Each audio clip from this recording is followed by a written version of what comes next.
ఆచార్యుల గారికి మరియు ఆశ్రమ గురువులకు పాదాభివందనం. నాతోటి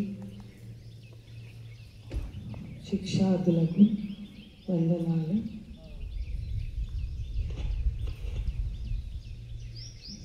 ఎప్పుడూ కూడా విద్యార్థుల శిబిరాలు పెట్టేవారు. చాలాసార్లు మా అబ్బాయిని పంపించమని కూడా అడిగారు.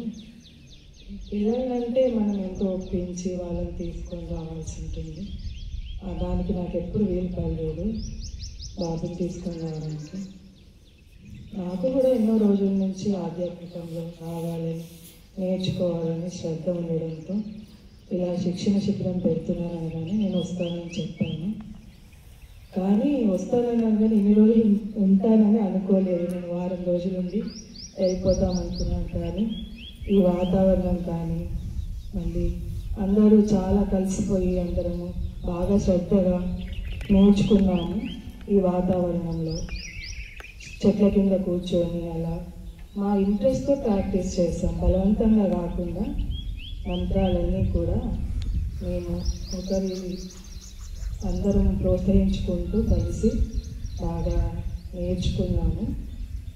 మళ్ళీ కొన్ని చిన్న చిన్న తప్పులను కూడా సవరించుకున్నాము ఈ శిబిరంలో.